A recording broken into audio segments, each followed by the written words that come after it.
En interview dans Le Parisien ce samedi 4 décembre, Denis Brognard se confie longuement sur sa vie, ses projets mais également l'argent.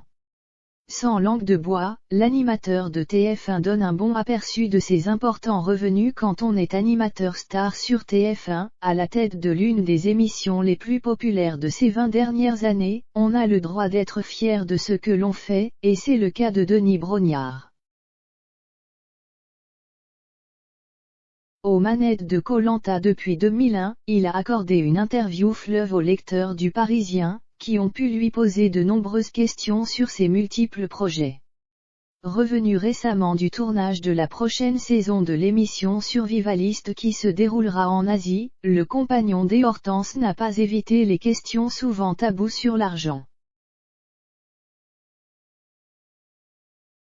Lorsqu'une des lectrices s'intéresse à ses activités annexes, que ce soit dans l'animation de séminaires ou de conventions, ainsi que ses apparitions dans des publicités à la télévision, Denis Brognard commence par un rappel que l'on entend souvent: en France, c'est une question taboue.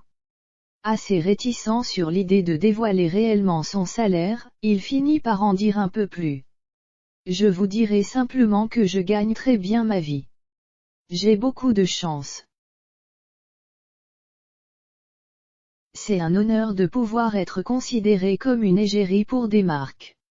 Je n'en ai pas honte, précise-t-il. En février dernier, le magazine Capital dévoilait par exemple que Denis Brognard pouvait louer ses services pour des extras, via TF1 Factory, pour la coquette somme de 15 000 €. La société de l'animateur, Denis Brognard Communication, ne divulgue pas ses comptes. Mais, selon nos informations, elle a dégagé, en 2016, un chiffre d'affaires de 656 509 € et un bénéfice de 268 550 €, ajoutait le magazine. Il n'accepte pas toutes les propositions. Visiblement à l'aise sur le sujet, le père de 4 enfants explique plus en détail la façon dont il choisit ses contrats, notamment pour les publicités. C'est aussi des rencontres. Je partage, par exemple, la passion du sport avec le patron de Nintendo. Pour Assu 2000, j'admire le parcours de ce type parti de rien, indique-t-il, avant d'ajouter qu'il a tout de même certaines valeurs qui l'empêchent d'accepter des propositions. Je n'accepte pas tout. J'ai refusé d'animer une convention pour American Tobacco.